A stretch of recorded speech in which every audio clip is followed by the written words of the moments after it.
Tout de suite, bienvenue à tous. Je suis Aurélien Sèvres de Medicine Paris Région. Et aujourd'hui, on va vous présenter ce nouveau dispositif. Et notamment, on va faire un focus particulier sur les hôpitaux dans cette première partie, dans ce premier webinaire. L'ordre du jour aujourd'hui, c'est on va commencer par un petit mot de Daniel Bessis au nom de la région Île-de-France.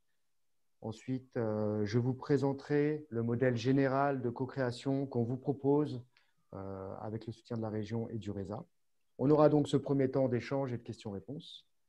Puis, Louis Potel du RESA vous présentera les éléments particuliers à faire figurer dans la remontée des besoins. Et on aura également la chance d'accueillir Philippe Guimaraud de l'hôpital Foch qui a utilisé la méthodologie qu'on vous propose. Et derrière, on pourra continuer les échanges à travers des questions-réponses et afin de vous apporter toutes les précisions complémentaires. Peut-être, je vais laisser juste la parole à Louis, Vanessa, pour qu'il se présente rapidement. Et ensuite, je laisserai la parole à Daniel Bessis pour le petit mot d'introduction. Oui, bonjour, merci. Vanessa Pédron, donc je travaille à la région Île-de-France et donc je suis chargée de mission sur les aides aux entreprises innovantes et en charge du dispositif InnovUp qui inclut notamment les appels à projets spécifiques dont nous allons parler aujourd'hui. Louis Potel, je travaille pour le RESA, Réseau des acheteurs hospitaliers, centrale d'achat public spécialisée sur le secteur de la santé qui a un périmètre national et je suis en charge des affaires internationales et de l'innovation par la demande. Très bien. Et Daniel, je ne sais pas si tu nous entends. Je vous entends très bien. Je suppose que vous ne me voyez pas. D'ailleurs, je ne vous vois pas non plus. Mais on t'entend très bien. Bon, c'est parfait. Je vous prie de m'excuser pour ces problèmes techniques. J'aurais bien aimé vous voir d'ailleurs. Alors, je suis Daniel Bessis, donc je m'occupe du secteur de la santé à la région dans une direction des politiques économiques régionales. Merci Aurélien, merci Medicine pour me donner l'opportunité de vous dire quelques mots sur le contexte de ce webinaire, c'est-à-dire la concertation régionale sur le secteur de la santé.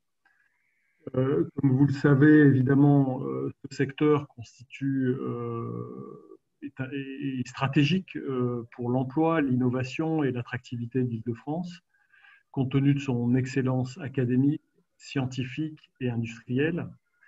On sait que 40% de la recherche en matière de santé se trouve en Île-de-France. La région est le premier centre en matière de... Tiens, je trouve l'image, avec plaisir d'ailleurs. La région est le premier centre européen en matière, en ce qui concerne le poids des industriels pharma, le deuxième pour ce qui est du dispositif médical. Il compte plus de 320 000 emplois en intégrant le secteur hospitalier, donc les représentants, et le cœur de la filière industrielle représente 56 000 emplois. C'est-à-dire industrie pharmaceutique, équipements médicaux, biotechnologie, etc. Donc, une région avec de très nombreux atouts, c'est évident, mais qui ne peuvent masquer des faiblesses dont d'ailleurs la crise sanitaire a révélé l'ampleur. Ces faiblesses, c'est d'abord un rayonnement international plutôt faible, à un moment où les mutations liées au numérique et de manière particulière à l'intelligence artificielle remodèle complètement le secteur et engendre de fortes concurrences. D'autre part, un faible taux, et c'est une faiblesse structurelle connue depuis longtemps, et notamment un point que Medicine ne manque jamais de relever, un taux de transformation de l'excellence scientifique et clinique en innovation médicale et en projet industriel. Et enfin, des choses qui sont apparues de manière criante durant la crise sanitaire, une dépendance des fabricants de médicaments aux principes actifs produits hors d'Europe et une perte relative de la capacité de production de médicaments sur le territoire. Compte tenu de ces constats, ses forces, ses faiblesses. La région a décidé de prendre ses responsabilités et de s'impliquer, comme elle le fait d'ailleurs dans d'autres secteurs stratégiques, hein, soit l'aviation, l'automobile, etc. Donc, de s'impliquer dans la structuration et l'animation de cette filière stratégique, en pilotant avec Medicène une concertation des acteurs de cette filière. L'objectif, c'était d'apporter des réponses très concrètes à un certain nombre d'enjeux qui étaient identifiés. Il y avait 6 enjeux, je ne vais pas les citer tout de suite. L'important, c'est de savoir que l'appropriation des innovations dans l'hôpital constituait l'un de ces enjeux, autour duquel un groupe de travail s'est construit, s'est réuni, un groupe de travail qui comprenait une douzaine de participants, sous le copilotage du professeur Vincent Lebon, qui travaille à l'hôpital Frédéric Joliot d'Orsay. Dans ce groupe, il y avait des représentants de l'hôpital Foch. Je ne sais pas si Pierre Faure est avec nous tout de suite. Des membres du RESA, du Lab Santé et des startups. Voilà. Donc, le projet dont nous allons parler durant ce webinaire, il constitue en fait l'une des 20 mesures qui sont sorties de cette concertation et que la région a bien l'intention de mettre en œuvre avec ses partenaires comme Medicène et l'ORESA. Voilà en quelques mots le contexte de ce webinaire, le contexte de cet appel à projet qui se tiendra dans les prochains mois. Information importante que je ne voudrais pas oublier de mentionner, la restitution officielle de cette concertation par les vice-présidentes de la région Île-de-France, vice-présidente en charge du développement économique et d'innovation d'une part, de la recherche d'enseignement supérieur d'autre part. Cette restitution se tiendra le 22 septembre à 9h lors du Medicine Day. Et naturellement, je vous invite tous à y participer si vous n'êtes pas déjà inscrits. Voilà en quelques mots. Je ne sais pas si vous voyez l'image désormais, parce que moi, je suis un peu aveugle. Toujours pas. Merci Daniel. Non, effectivement, on t'a très bien entendu, mais on ne voit pas l'image de la caméra. Par contre, on voit les slides, il me semble. Donc on va pouvoir continuer. En tout cas, merci beaucoup. Et on va pouvoir rentrer dans la présentation du modèle qui est issu de cette concertation, et en tout cas de ce groupe de travail, et qu'on souhaite vous proposer. Pour rebondir sur ce qu'indiquait Daniel, en effet, c'est dans le cadre de cette concertation santé qu'il a été décidé de mener une action spécifique pour le déploiement et l'amélioration de l'accès à l'innovation dans les établissements de santé franciliens. Et je vois que Philippe nous rejoint de Foch. Donc, bienvenue Philippe. Et l'idée dans le cadre de la concertation santé était de promouvoir l'accès à l'innovation, et notamment à travers un appel et un dispositif existant qui est InnovUp Expérimentation, que certains d'entre vous doivent connaître.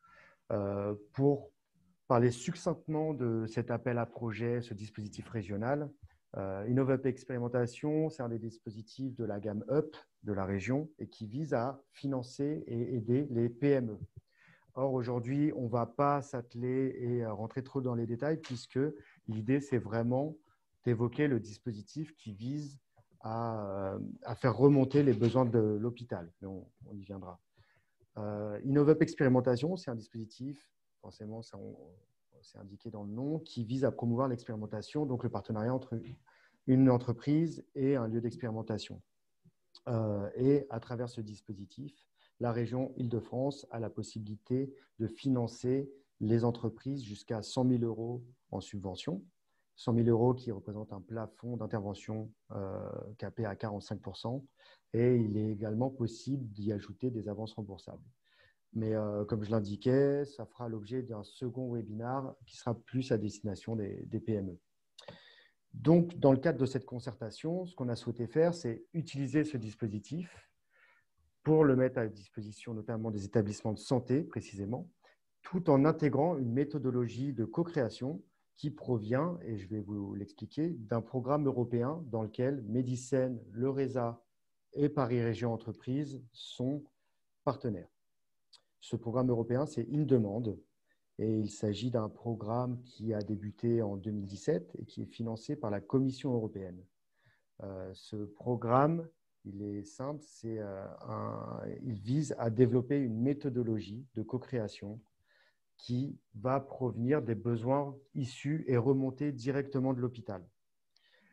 Ce programme, il vise donc à faire du bottom-up. C'est non pas partir de la techno imposée par les entreprises, mais vraiment de rencontrer les hôpitaux, l'ensemble des parties prenantes au sein de l'hôpital, et de travailler avec eux, avec les différents intervenants, pour faire vraiment remonter les besoins à travers des challenges.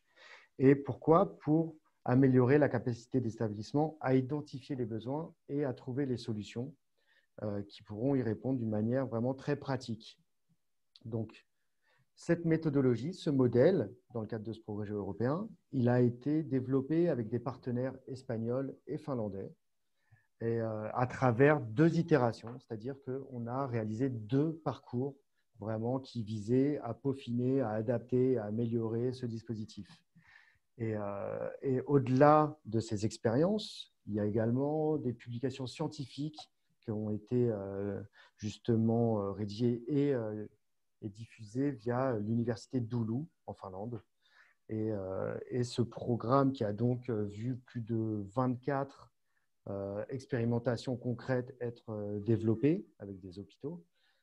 Aujourd'hui, cette méthodologie elle est adoptée et diffusée au sein de 12 régions européennes, que ce soit en Pologne, en Italie, aux Pays-Bas. Voilà, donc il y a vraiment l'idée de pérenniser ce dispositif, cette méthodologie, et de donner accès aux différentes parties prenantes pour se l'approprier. Donc ce dispositif, il consiste en quoi? Ce modèle de co-création, comme je l'indiquais, c'est à partir des challengers, c'est-à-dire de l'hôpital, faire remonter les besoins, les challenges, issus des équipes de la DSI, de la direction, des cliniciens, des infirmières. Vraiment faire remonter ces besoins et donc les parties prenantes, le Medicen, le RESA, Paris Région Entreprises, viennent aider à peaufiner le cahier des charges, à travailler dessus et ensuite à s'assurer qu'on puisse lancer ce cahier des charges afin de trouver une start-up qui pourra répondre dans un temps assez restreint à la demande afin de co-créer une solution qui pourra être utilisée en moins de 12 mois au sein de l'hôpital. Donc, il y a différentes parties prenantes.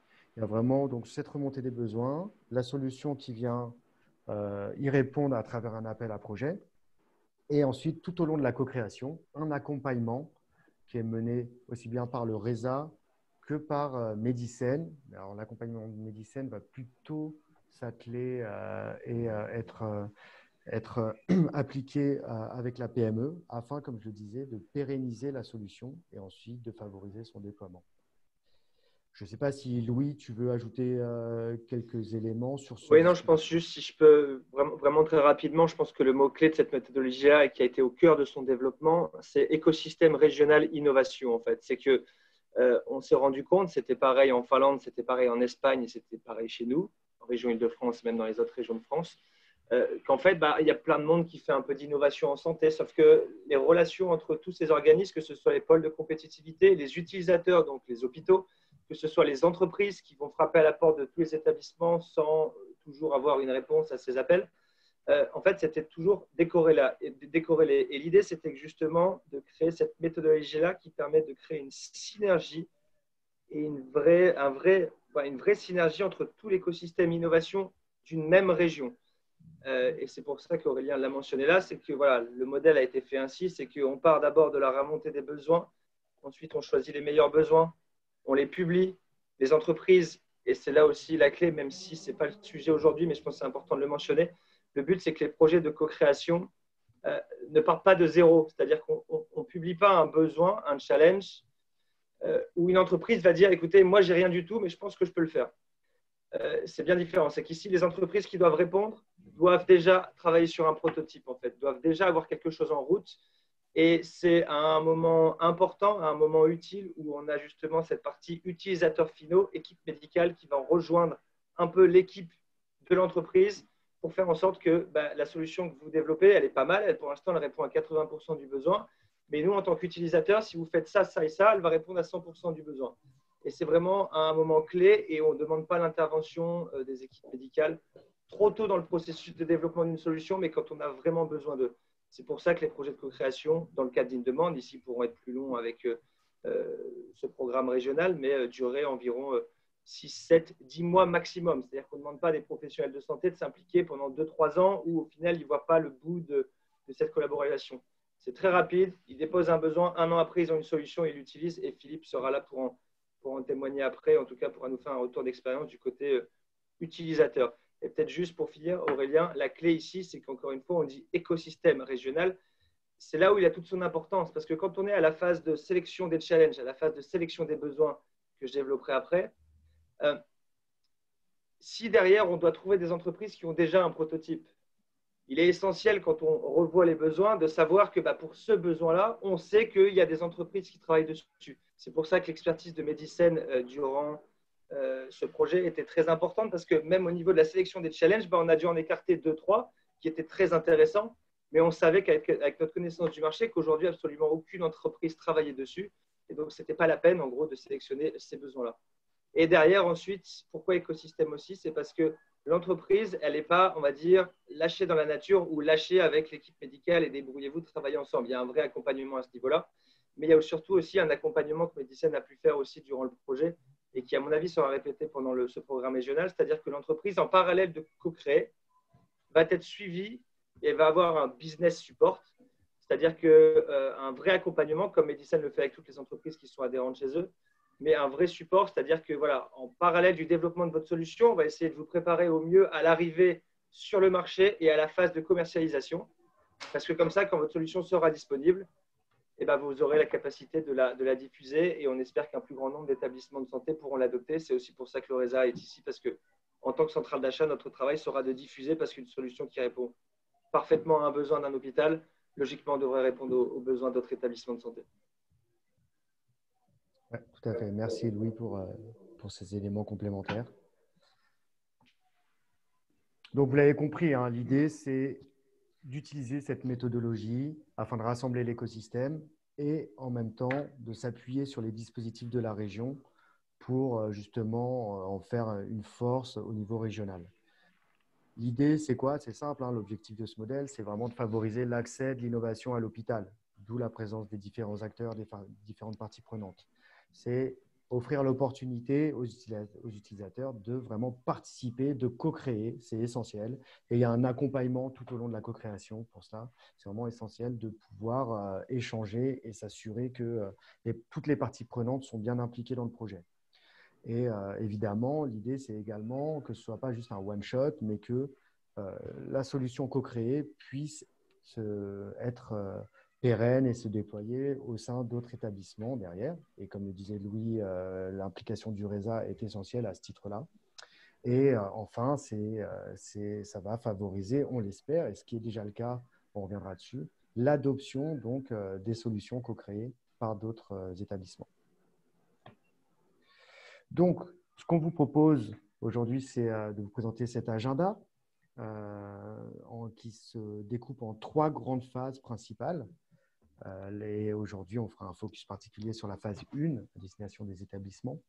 Donc, aujourd'hui, c'est le webinar.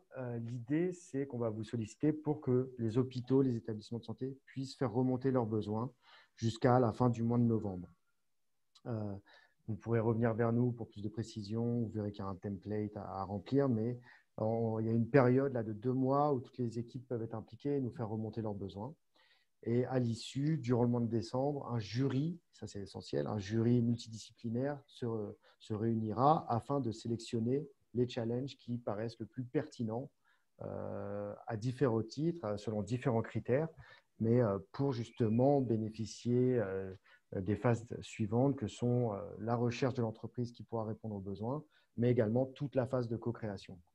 Donc, Louis l'indiquait, hein, cette sélection, elle se fait avec des parties prenantes, avec les hôpitaux, avec l'ARS, avec la région.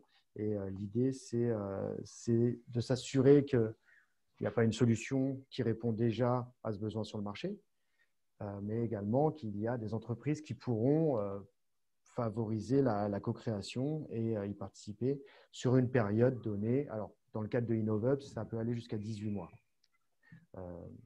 Ensuite, il y aura donc une seconde phase qui visera à utiliser la méthodologie InnovUp expérimentation afin de sélectionner les entreprises. Donc, une fois que le cahier des charges des hôpitaux aura été validé, on lancera cet appel à candidature. On pourra apporter les précisions et également des jurys de sélection viendront sélectionner du coup les entreprises franciliennes qui pourront bénéficier de l'accompagnement régional et du financement régional. Et enfin, la troisième phase, c'est la mise en œuvre de cette co-création sur une période donnée. Et à ce titre, du coup, les établissements et les entreprises sélectionnées pourront bénéficier de l'accompagnement du RESA, de Medicen et de notre écosystème qu'on fera intervenir pour faciliter cette co-création. Voilà pour l'agenda global. Peut-être qu'on peut déjà prendre quelques questions si vous en avez. Vraiment sur l'ensemble de cette méthodologie, de ce modèle qu'on vous propose. Il y a le petit bouton Q&R qui est en bas là, dans la barre, parce que je ne suis pas sûr que les participants peuvent prendre la parole. Du coup, il y a ce petit bouton. Déjà, il y avait une question sur nous travaillons au CHI de Poissy. Alors, a-t-on accès à l'enregistrement? Donc oui, je pense que tous les participants vont recevoir l'enregistrement après, Aurélien. Ouais, au-delà de ça, on mettra sur notre chaîne YouTube. Du coup, la vidéo sera visionnable. Pour l'enveloppe prévue de la part de M. Faure, l'hôpital Foch, il me semble que c'est une enveloppe qui est surtout à destination des entreprises, si je ne me trompe pas. Oui, tout à fait. C'est en cours d'élaboration, on va dire encore. C'est ça, donc c'est-à-dire qu'en gros, l'enveloppe, elle est surtout pour les entreprises et ce sont l'équipe médicale, elle, voilà, à l'occasion de définir ce besoin et ensuite de travailler avec une entreprise pour co-développer la solution. Ah, tout à fait. Aujourd'hui, InnovUp Expérimentation, c'est une aide à destination des entreprises, comme je l'indiquais, qui peut aller jusqu'à 100 000 € de subvention et avec des compléments en avance remboursable. Il y a évidemment des discussions ensuite pour que l'hôpital bénéficie aussi de… Voilà, nous, en tout cas, dans une demande, et ça c'est pour ça, c'est toujours en cours de discussion, mais dans une demande, ce qui avait été fait avec l'hôpital Foch, par exemple, voilà, pour le temps médical qui avait été fourni par les équipes de Foch, en fait, la solution qui avait été co-développée, en fait, a été gratuite pour une durée d'1 an, c'est ce qui avait été négocié. Donc ça, c'est des choses que nous sommes encore en train de calibrer au niveau du consortium régional, mais c'est comme ça que ça s'était passé et on pourrait réfléchir à intégrer quelque chose de similaire pour que justement ce temps médical qui est très important et qui est proposé, on va dire offert un peu par l'établissement, soit également récompensé. Alors ensuite, on a une question qui concerne les destinataires du projet. Aujourd'hui, il n'y a pas de… C'est un projet qui s'adresse à tous les établissements de santé, à toutes les équipes, à partir du moment où… et c'est un élément qui sera évalué par les jurys, à partir du moment où il y a une équipe qui est impliquée. Et on reviendra dessus, c'est vraiment très important, avec un soutien très fort de l'ensemble des parties prenantes au sein de l'établissement. Mais il n'y a pas de restriction à partir du moment où vous êtes un établissement pouvant accueillir une expérimentation. Et il faudra également, ça ne concerne pas les évaluations cliniques ou les projets pour lesquels il n'y a pas une mise sur le marché envisageable dans une période quand même assez restreinte, puisque c'est 18 mois maximum. On a une question de Mélodie aussi de Girondif. Les organismes évaluateurs, j'y viens juste après, justement. On va faire un focus en fait sur la partie, la phase 1, qui est la définition et la sélection des challenges des besoins. Alors, il y a également des questions dans le chat. Je ne sais pas si tu les vois, Louis. Yes. Ah La oui. fabrication entre ce nouveau modèle et l'InnovUp XP classique. Alors, évidemment, le InnovUp XP classique, Vanessa, il est toujours Il est toujours d'actualité. je pense que alors, je ne vois pas la question exactement, je ne l'ai pas trouvée. C'est dans le chat.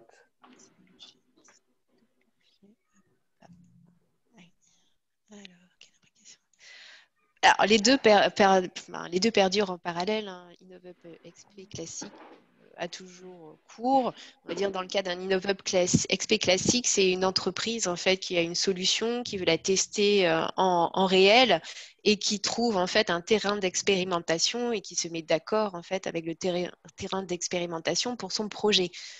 Donc là, on va dire, ce qui est proposé aujourd'hui dans le cadre de ce webinaire, c'est un petit peu différent. On va dire que le besoin, c'est d'abord les établissements qui exposent leurs besoins et derrière font un appel entre guillemets aux entreprises qui pourraient potentiellement avoir des solutions. On est sur deux choses complémentaires et les deux existent. Oui, tout à fait. Pour la propriété intellectuelle, qui est toujours une question très complexe et je veux bien essayer de m'y atteler, on va dire que ça va être assez modulable parce que ça va vraiment dépendre de chaque projet. C'est-à-dire qu'il y aura un concept de base. Dans le projet Une Demande, en fait, c'est que la propriété intellectuelle était conservée par l'entreprise. Pourquoi? Parce qu'on travaillait avec des solutions qui étaient sélectionnées. En tout cas, le challenge était défini. Et ensuite, à côté, on avait la sélection des entreprises, des candidatures des entreprises. Et on partait sur des entreprises qui proposaient du coup déjà un prototype qui était au moins TRL7. Ici, on va essayer d'aller un petit peu avant. Mais TRL7, ce qui veut dire qu'en fait, le prototype, une bonne partie de la solution était déjà là. L'équipe médicale, en fait, ce qu'elle allait apporter, c'était surtout, on va dire, dans la finalisation de la solution, dans son contenu. C'est-à-dire qu'on n'était pas sur c'était pas une création d'un algorithme où c'est l'hôpital qui fournissait l'algorithme. J'y reviendrai un petit peu plus tard parce que c'est ce qui a pu se passer avec Foch sur l'un des projets qu'ils ont menés. Mais comme, en fait, voilà, ce qui était apporté par l'établissement, c'était, on va dire, une connaissance qui pouvait visiblement pas spécialement rentrer dans une politique ou dans un contrat de propriété intellectuelle. Par contre, on a eu un autre cas, par exemple, avec Foch, un des troisièmes projets qu'ils ont mené, c'est que Foch a apporté des financements supplémentaires, parce que c'était un gros projet et l'enveloppe prévue par l'Europe était un peu trop faible. Et en plus, Foch avait apporté un algorithme qui avait été développé en interne. Et donc, à ce moment-là, en fait, il y a eu des discussions qui ont été faites entre la direction de l'hôpital Foch et l'entreprise, justement, pour tomber d'accord en amont du projet sur comment la propriété intellectuelle allait être répartie. Donc, on va dire qu'ici, on aura un peu ce même schéma, c'est-à-dire qu'il y aura une politique qui sera assez générale. Bien évidemment, ce que l'entreprise apporte, si elle arrive avec un prototype, ce qui a été développé avant, la propriété intellectuelle reste à l'entreprise. Et quand il y aura la réunion de kick-off, le kick-off meeting et la première réunion de co-création, où là, on va bien définir les différents éléments qui vont être à développer, à co-développer, c'est là qu'on va pouvoir définir s'il y a des éléments qui vont devoir rentrer dans une politique de propriété intellectuelle, dans un contrat de propriété intellectuelle, ou si ce sont uniquement, on va dire, des développements qui vont pas rentrer. Donc, on va dire que ça va être assez personnalisable en fonction du projet et des projets qui seront sélectionnés.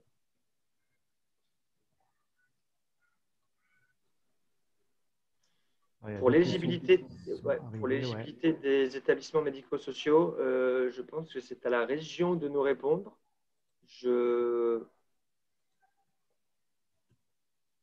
Alors du coup, je ne sais pas si Daniel, tu es toujours là. Oui, je suis toujours là. Je ne sais pas si vous m'entendez là au moins. Oui. Oui. L'éligibilité, c'est-à-dire que je n'ai pas la possibilité de regarder les questions.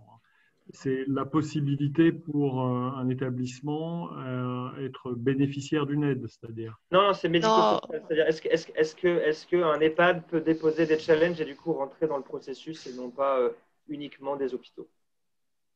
Je crois que on peut dire oui. Très bien. C'était le cas déjà dans le projet Une Demande, donc il y avait déjà une certaine expérience là-dessus. Est-ce qu'on a d'autres questions? Je ne sais Je crois plus, qu'il Aurélien. y a d'autres questions sur la partie Q&R. Donc, encore sur Quelles la sont les propriété intellectuelle. propriété intellectuelle, du coup, c'est bon, je pense. Et associer plus d'un établissement de santé. Alors, dans InnovUp XP, il est prévu, Oui, c'est Vanessa, possible. corrige-moi si je me trompe. C'est tout à de fait plusieurs, possible. C'est dans InnovUp XP classique, c'est possible. Après, là, c'est à voir, hein, notamment, j'imagine, avec les questions de la propriété intellectuelle, selon les challenges qui seront sélectionnés, quoi. Mais ça rend surtout parce qu'ici, et voilà, Philippe, encore une fois, pour en témoigner après, c'est qu'on est dans une co-création qui est assez active, on va dire. C'est-à-dire que c'est des réunions toutes les 2 semaines entre l'entreprise, l'équipe médicale, etc. Et c'est vrai que ça rajoute de la complexité.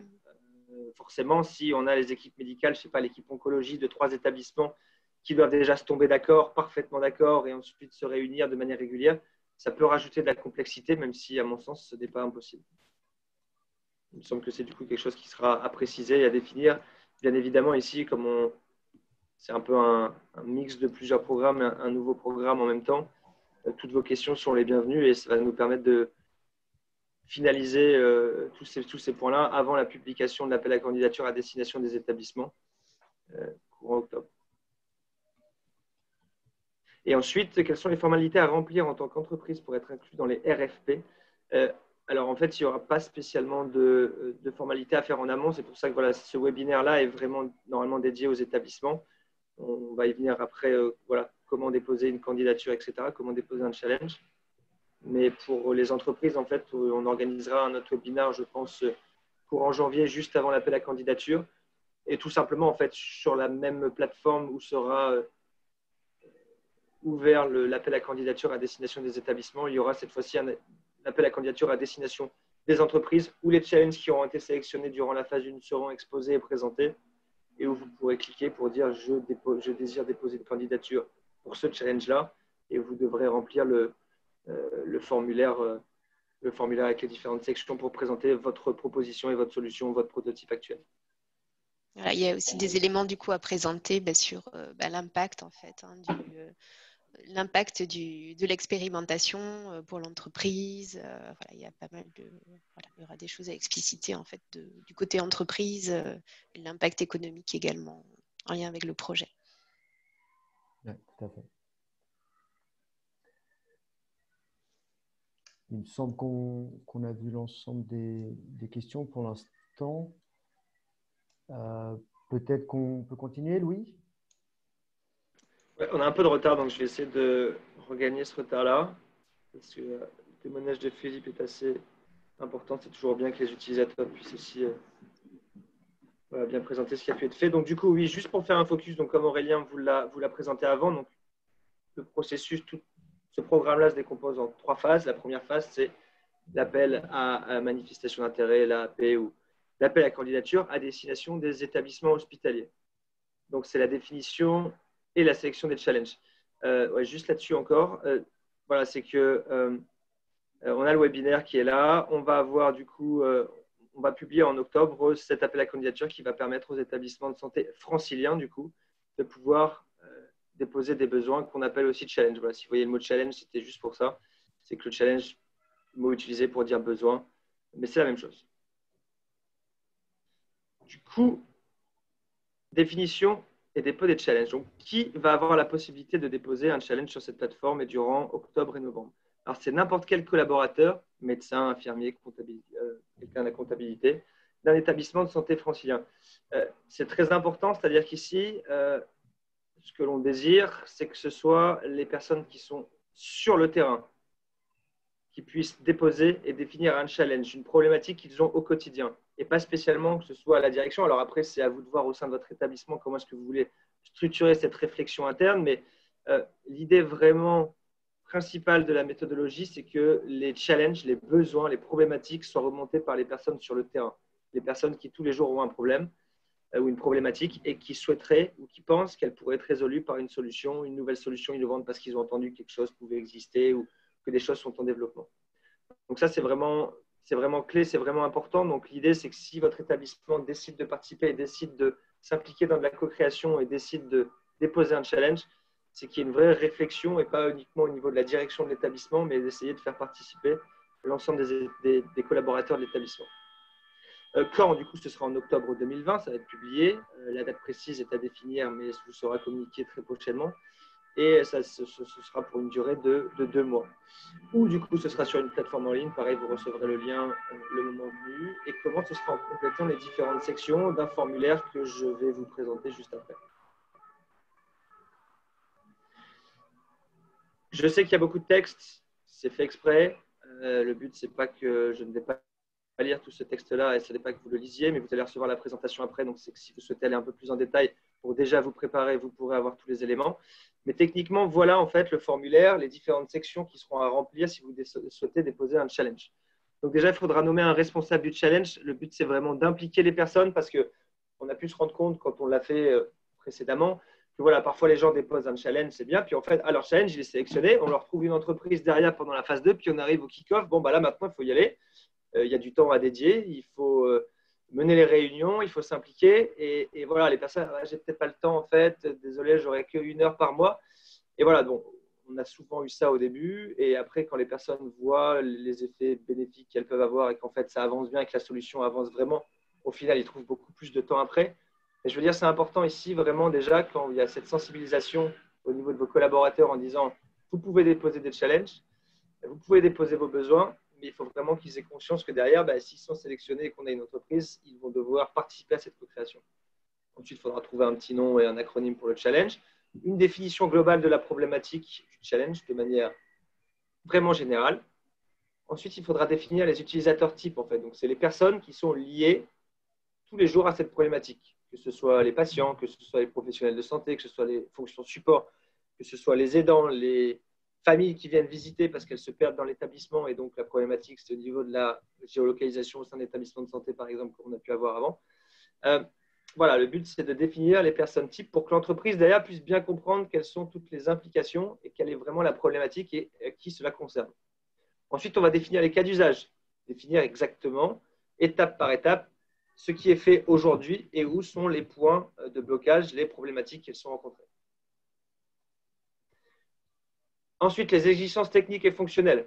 Un truc tout bête, j'en sais rien, mais dans un EHPAD, par exemple, il fallait développer, la problématique, c'était d'avoir une solution un peu digitale pour suivre la dénutrition des personnes âgées. Mais il n'y a pas de Wi-Fi dans les établissements de santé. En tout cas, dans un des EHPAD, il n'y avait pas de Wi-Fi. Donc, voilà, c'est préciser tous ces éléments-là qui font que ce sera des points de blocage et que voilà, s'il y a besoin d'un Wi-Fi, bon, ici, il n'y en a pas. Donc, l'entreprise doit être au courant de tout ça pour que sa proposition ensuite soit vraiment en lien avec la problématique.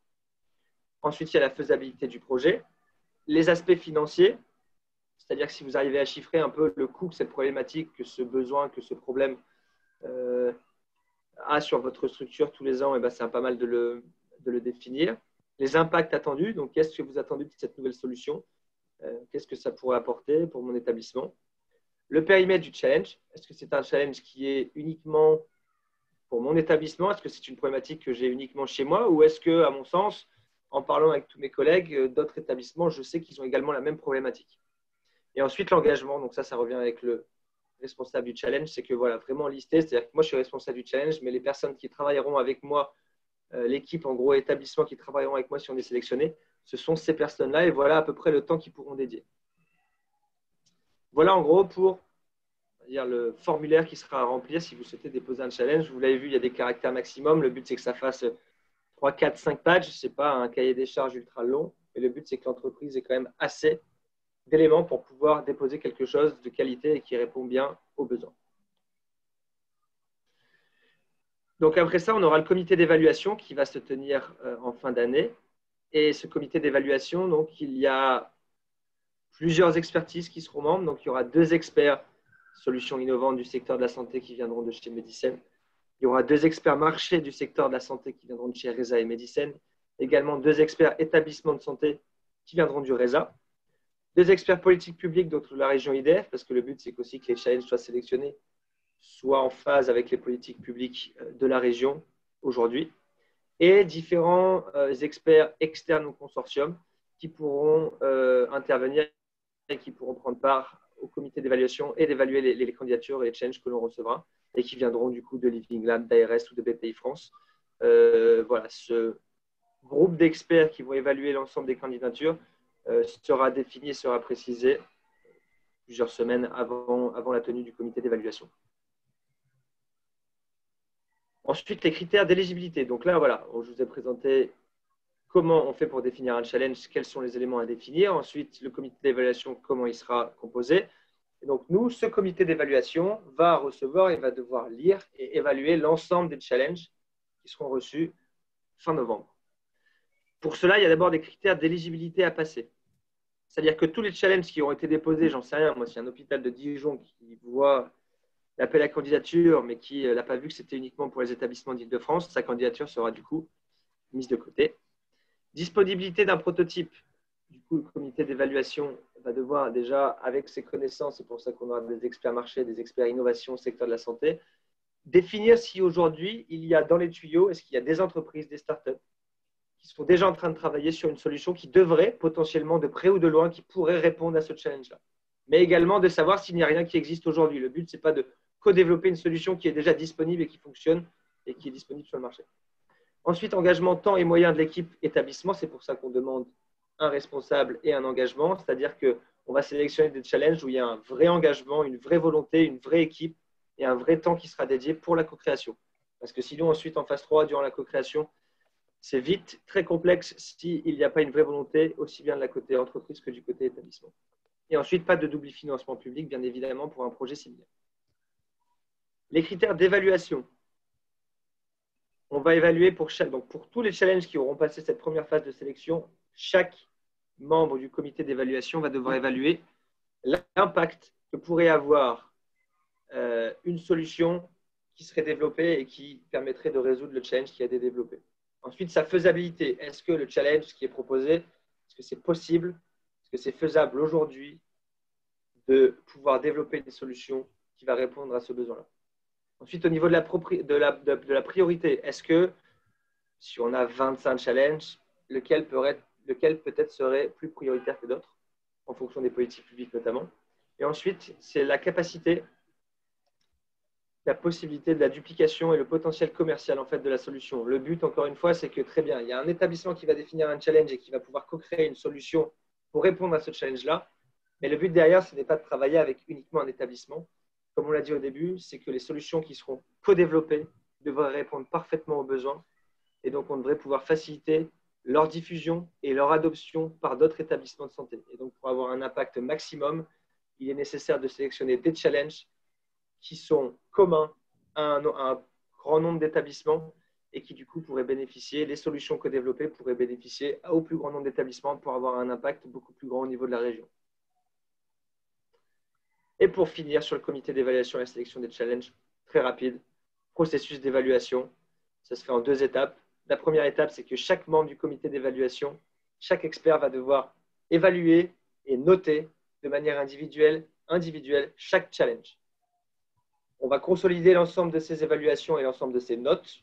On aura un classement temporaire, je dis bien temporaire, avec des notes temporaires, des notes moyennes temporaires. Et ensuite, on aura un comité d'évaluation physique où cette fois-ci, l'ensemble des experts vont se retrouver autour de la table. On aura du coup le tableau et classement temporaire.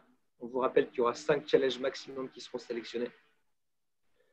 Et donc, ce tableau temporaire, en fait, on va en discuter parce que le but d'avoir de toutes ces expertises différentes, c'est que justement, elles puissent un peu se challenger et qu'au fil des discussions, quelqu'un qui va être plus expert sur tel secteur va pouvoir du coup donner des arguments à d'autres qui n'avaient peut-être pas quand ils ont fait l'évaluation individuelle.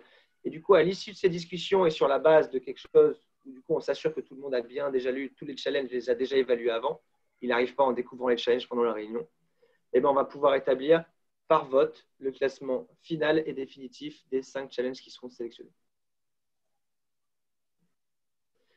Fini là-dessus, juste les avantages pour les établissements et du coup, il y aura une illustration ensuite juste après par Philippe. Et du coup, quels sont les avantages pour un établissement de santé de participer à ce type de programme et surtout à faire de la co-création? Tout d'abord, c'est d'augmenter l'adhésion des équipes à une stratégie d'innovation et notamment par le fait qu'ici, encore une fois, on invite les collaborateurs des établissements à venir proposer des challenges. C'est-à-dire que ce n'est pas la direction qui va peut-être, évidemment, on peut encore une fois, ça vous dirait, et de driver au sein de l'établissement, mais c'est d'offrir la possibilité à vos collaborateurs de s'inscrire dans la politique innovation et de participer aux définitions des problématiques actuelles et peut-être du coup des actions à réaliser, des solutions à développer pour pouvoir résoudre ces problématiques actuelles. Du coup, à noter aussi que les challenges, on va en sélectionner que 5, mais si au sein de votre établissement, vous avez 5-6 personnes qui déposent des challenges, qu'au final, il n'y en a qu'un seul qui est sélectionné, les challenges qui ne seront pas sélectionnés sont quand même une source d'information majeure pour justement peut-être se rendre compte et faire un état des lieux, en fait, peut-être des problématiques qu'il y a dans l'établissement. Donc, ce n'est pas parce qu'un challenge n'est pas sélectionné qu'on doit le mettre à l'eau, c'est justement peut-être une source potentielle pour justement trouver des pistes d'amélioration en dehors d'un projet de co-création peut-être. Ensuite, ce sera d'avoir l'opportunité d'avoir accès à des solutions innovantes qui répondent parfaitement aux besoins, parce que ce sont vos collaborateurs, vos utilisateurs qui vont travailler avec l'entreprise pour dire bah, nous, on a besoin de ça et ça, on a besoin d'avoir ça, ça et ça comme ça. On le teste, ça marche pas, on le modifie, on avance comme ça. À la fin, la solution répond parfaitement aux besoins, elle est tout de suite utilisée. Et ensuite, d'augmenter son réseau de partenaires, parce que comme l'a dit la méthodologie, l'objectif, c'est qu'on est sur un écosystème régional avec l'ensemble des acteurs de la région qui participent et travaillent ensemble durant toutes les phases du projet et qui contribuent avec leur expertise à un objectif commun. Et donc, voilà, ça a permis, voilà, nous, avec Medicine, on est là aujourd'hui. On ne travaillait pas avant ensemble. Non pas parce qu'on ne voulait pas, mais peut-être parce qu'on ne se connaissait pas. Donc, ça a permis vraiment peut-être un peu de souder cet écosystème régional et d'ouvrir de nouvelles pistes. Je sais que maintenant, l'hôpital Foch travaille avec Medicine sur d'autres projets en parallèle parce que ça a permis justement de connecter tous ces acteurs et donc d'offrir de nouvelles pistes de collaboration pour le futur. Voilà pour cette page de focus. Et du coup, maintenant, on passe la main à Aurélien, c'est ça? Ouais, on va laisser la parole à Philippe qui représente l'hôpital Foch et avec qui on a travaillé pendant 3 ans sur plusieurs projets. Donc, merci encore Philippe de bien vouloir témoigner et puis bah, on te laisse la parole. Je vous en prie. Est-ce que vous m'entendez bien? Très bien. Ouais, c'est bon. Ok, parfait. Bon, je vais faire un peu de redite par rapport à ce qu'a dit Louis, parce que sur les avantages des hôpitaux, c'est un peu ce qu'on va retrouver dans le retour d'expérience, mais bon, je le dirai avec mes propres mots.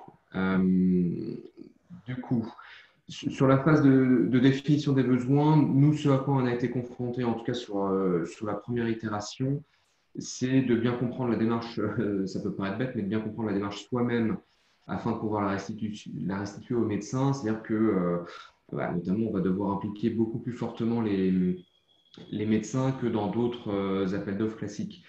Si je reprends la démarche telle qu'elle est présentée, si on parle d'expression de besoin, d'appel d'offres et de réponse des entreprises, ça paraît être le schéma tout à fait classique d'achat d'une prestation, quelle qu'elle soit. Sauf qu'en fait, quand on regarde au sein d'un établissement, ça, on le maîtrise et on le fait régulièrement sur des prestations logistiques, de travaux, des prestations administratives et autres, et beaucoup moins sur des achats autour de l'innovation, autour du digital et autour de tout ce qui va impliquer les médecins ou les soignants d'ailleurs. Ce n'est pas uniquement les médecins.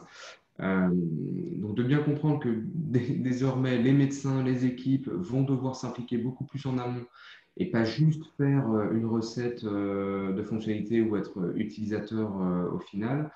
Ça change un peu la donne et donc il faut mobiliser les ressources en interne. Et qui dit mobiliser les ressources, c'est aussi dégager du temps à soi pour challenger en interne les propres challenges qui vont être proposés. C'est-à-dire, est-ce que ça répond à un vrai dysfonctionnement actuel? Est-ce que ça répond à un enjeu qui est en lien avec la stratégie de l'hôpital? Donc, travailler dès l'amont sur le pourquoi, c'est aussi important pour faire le tri entre juste des souhaits qui peuvent être exprimés et quelque chose qui a vraiment le potentiel pour être un véritable projet. Donc, anticiper la communication, embarquer les équipes médicales, j'en ai un peu parlé. Anticiper la dimension économique. Quand on parle du pourquoi du projet, c'est est-ce que ce projet a un sens entre guillemets économique ou en tout cas d'être clair sur ses conséquences. Est-ce que c'est juste de la qualité? Et à ce moment-là, il ne faut pas attendre un retour sur investissement direct sur l'aspect économique. Et dans ce cas-là, quel budget on est prêt à mettre en face de manière récurrente sur ce sujet? Ça, c'est important à la fois pour se dire ça va être trop coûteux ou ça n'a pas de sens et on n'y va pas, et aussi pour communiquer auprès des entreprises leur dire voilà nous le budget qu'on anticipe, qu'on est prêt à mettre sur ce projet, sans que ce soit nous tirer une balle dans le pied à avoir des prix sur les vies. Donc, au début, c'est vraiment bien embarquer l'ensemble des équipes et soi-même challenger ses propres expressions de besoin. Sur la sélection des entreprises, une des bonnes surprises que nous, on a eues à travers Indiment, c'est qu'en fait, on avait pas mal de réponses par challenge. C'est-à-dire qu'on avait une dizaine de réponses par challenge de la part d'entreprises et de startups qu'on ne connaissait pas, d'où le point précédent sur élargir son réseau.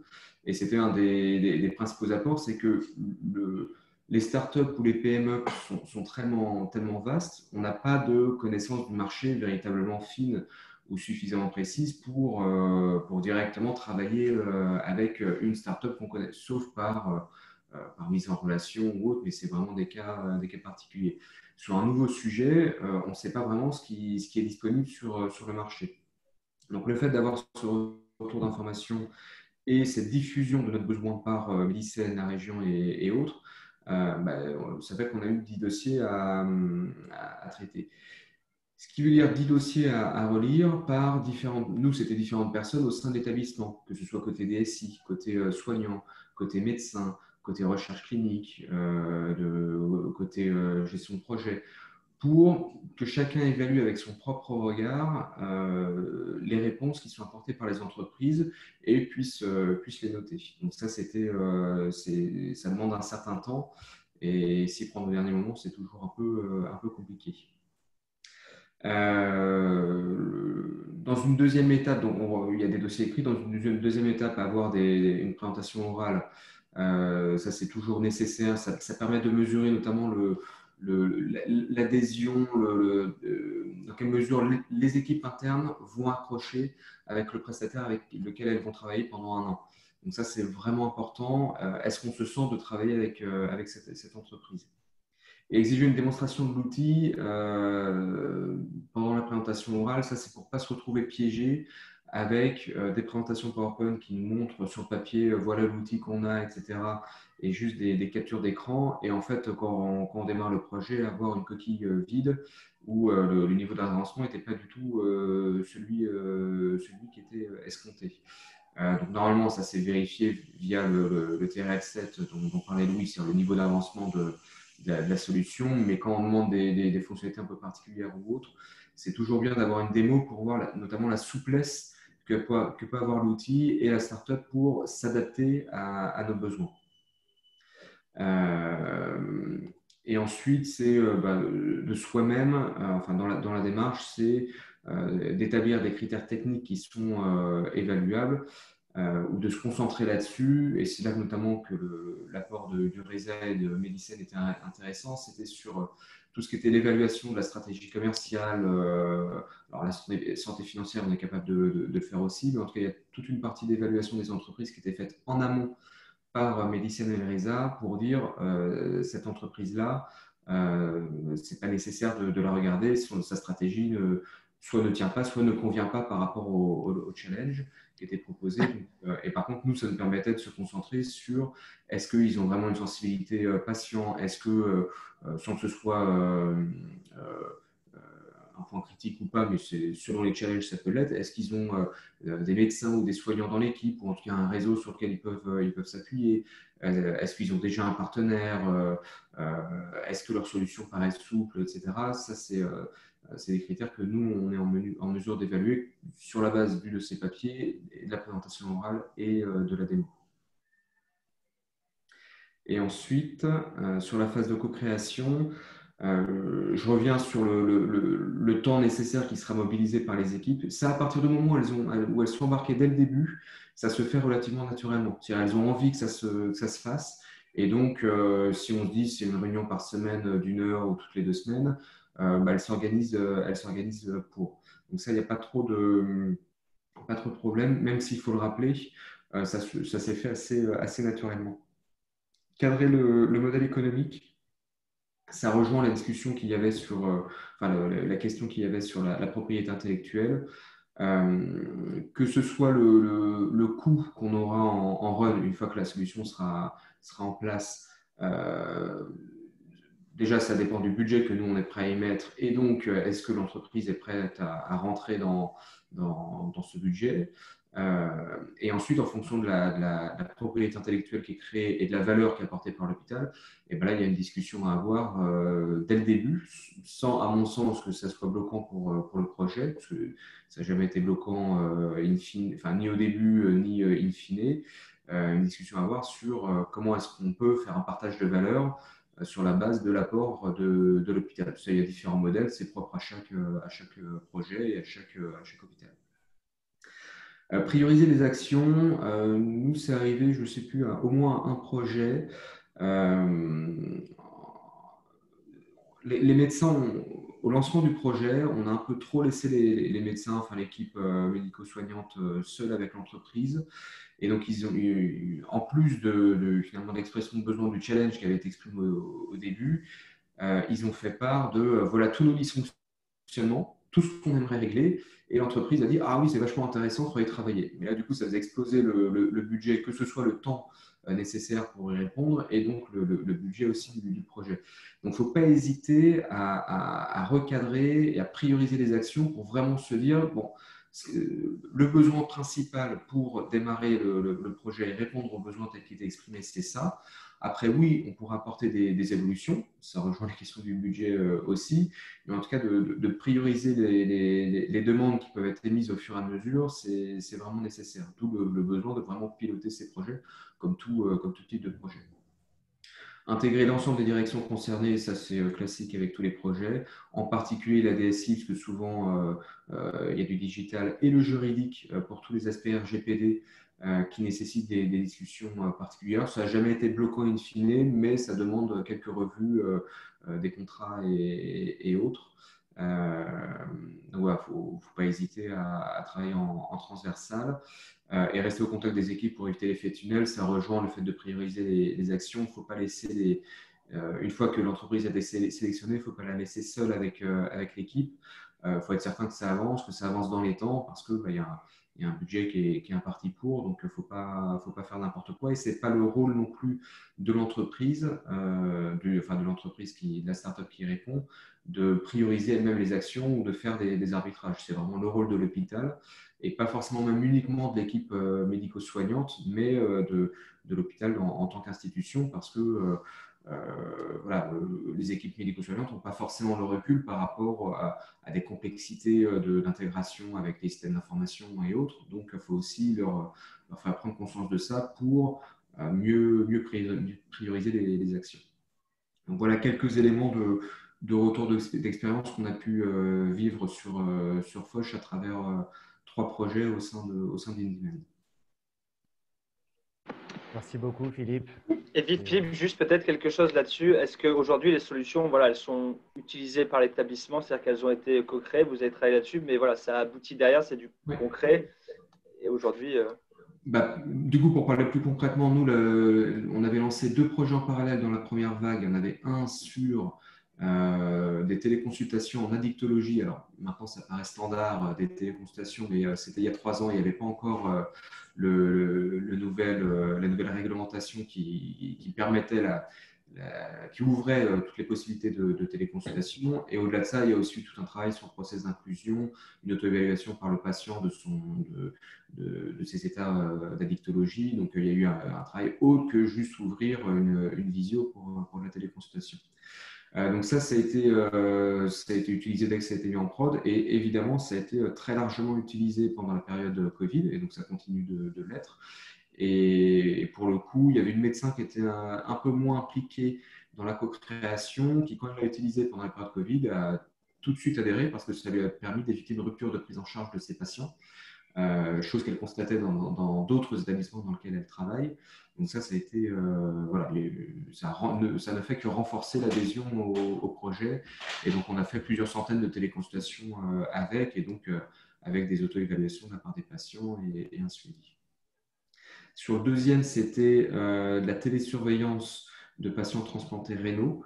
Donc ça a démarré il y a 1 an et quasiment tous nos patients qui sont transplantés sont inclus dans ce dispositif de télésurveillance. Donc là-dessus, pas de problème non plus. Les médecins en sont tout à fait satisfaits.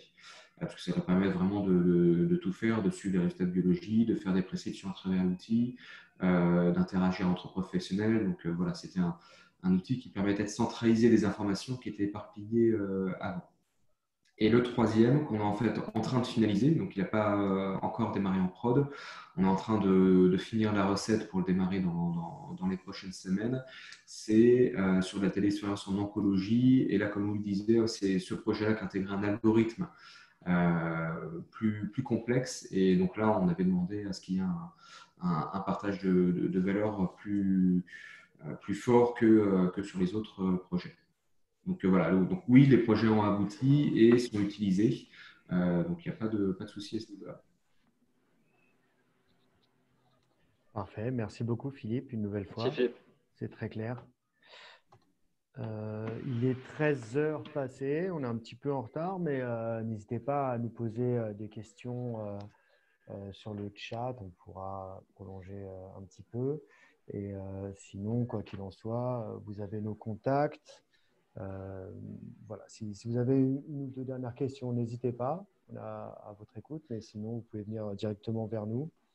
J'en avais vu, Aurélien, juste, j'ai répondu par écrit, mais il y avait une question, du coup, elle a disparu, mais je peux peut-être la refaire juste par oral. Mais c'était quelqu'un qui nous demandait, en fait, si l'établissement avait ce travail en amont, avant de déposer un challenge, s'il devait lui-même faire une étude de marché pour voir si des choses étaient en développement et si une solution existe. Alors, en fait, si vous avez un problème, une problématique, je pense que oui, de toute façon, une petite recherche Internet ou en tout cas recherche comme vous pouvez pour voir si quelque chose existe par rapport à une problématique est nécessaire. Si quelque chose existe, ça sortira tout de suite. Enfin, sortira tout de suite, peut-être pas comme ça, mais si elle existe, elle est commercialisée et utilisée, ce sera trouvable. Par contre, ce n'est pas spécialement à vous de chercher si une entreprise, une start-up dans son coin est en train de développer un prototype, du coup, qui ne communique pas encore dessus, etc. Ça, justement, c'est plus le travail du comité d'évaluation et c'est l'expertise qui sera au sein du comité d'évaluation qui pourra définir tout ça. Donc, lui, en gros, bien évidemment, avant de déposer un challenge, faire une petite recherche, savoir si quelque chose existe, tout simplement parce que si vous avez cette problématique, si vous avez ce challenge-là, et qu'une solution existe déjà sur le marché, peut-être que c'est intéressant pour vous de regarder cette solution pour peut-être l'acquérir prochainement. Par contre, si pas besoin de faire des études ou des recherches très, très, très approfondies, mais oui, un petit screen du marché pour savoir si quelque chose existe ou pas, c'est toujours nécessaire, même en dehors de ce programme-là. Ok, il y avait une autre question à laquelle j'ai répondu qui consistait à savoir combien de challenges nous souhaitons sélectionner. On l'a indiqué, hein, l'idée c'est de faire remonter 5 challenges d'hôpitaux qui donneront lieu à 5 appels à candidature pour les PME et on l'espère à 5 financements de co-création entre l'hôpital et la PME. Madame Fay, vous avez une question et je vais y répondre comme je travaille au RESA, centrale d'achat. Alors ça c'est la grosse problématique. Enfin, c'est la grosse problématique. Pour faire très court, en fait, ce modèle-là de co-création, du coup, enfin en tout cas une partie du modèle, celui dont on se sert d'une partie, donc il demande, on l'avait, voilà, nous c'est ce qu'on a remonté, c'est qu'aujourd'hui, voilà, on fait tout ça, on sélectionne une entreprise, il y a quand même une phase de sélection qui est assez poussée, comme vous pouvez le voir. Et derrière, ensuite, du coup, on a une entreprise qui travaille avec un établissement. À la fin de la co-création, il y a une solution, elle est super, l'établissement veut l'utiliser. Techniquement, le modèle que l'on vous propose là, ou le modèle une demande ou même InnovoPXP, n'est pas considéré comme une procédure d'achat public. Et donc, normalement, oui, à la fin, l'entreprise, enfin pas l'entreprise, l'établissement est censé lancer, ça dépend bien évidemment du coût de la solution au niveau des seuils, etc.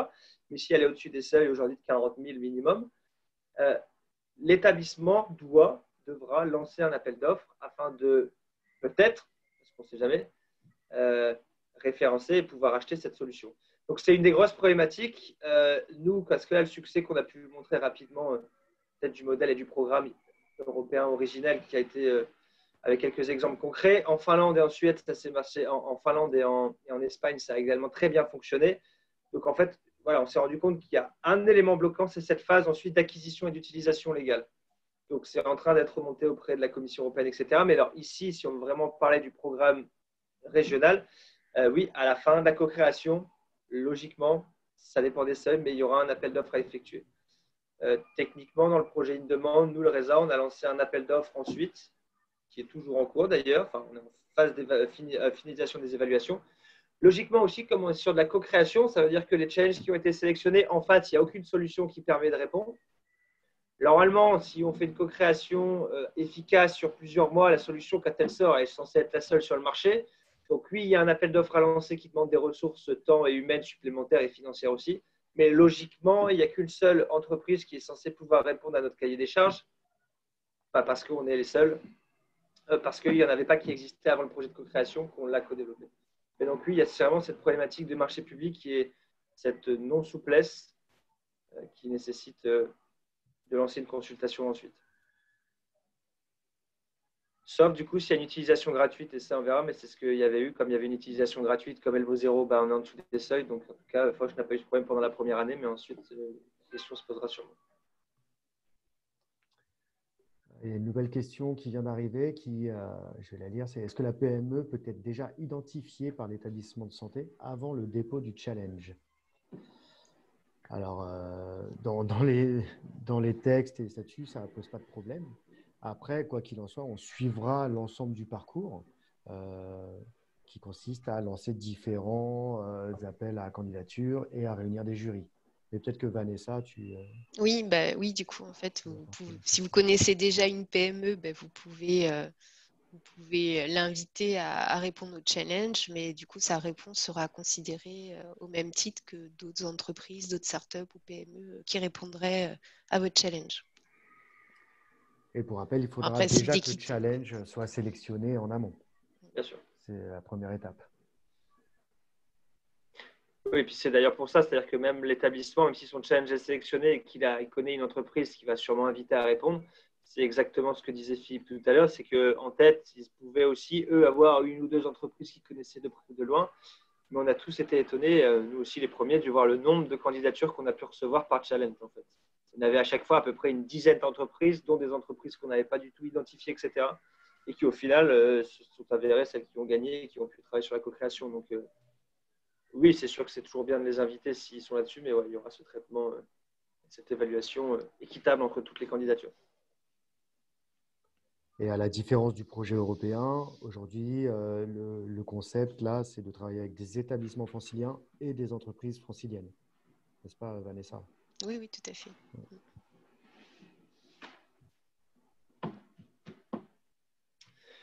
Écoutez, il est 13h10. Je pense qu'on a déjà pu répondre à certaines interrogations et puis en réponse à la présentation de la méthodologie. Quoi qu'il en soit, on enverra les présentations aux participants. La vidéo sera diffusée sur notre chaîne YouTube de Medicine. Je souhaitais vivement remercier Philippe pour ton témoignage, Louis pour la présentation et Vanessa pour les réponses aux questions, ainsi que Daniel qui malheureusement n'est plus connecté. Et évidemment, remercier l'ensemble des participants. Vous avez nos contacts. N'hésitez pas à revenir vers nous pour plus de précisions. Et quoi qu'il en soit, on diffusera l'agenda prochainement, ainsi que les calls pour les challenges dans leur format et sur la plateforme sur laquelle vous pourrez répondre. Voilà. Merci beaucoup Aurélien merci à tous pour l'organisation. Merci, au revoir. À bientôt, au revoir. À bientôt, au revoir, bonne journée.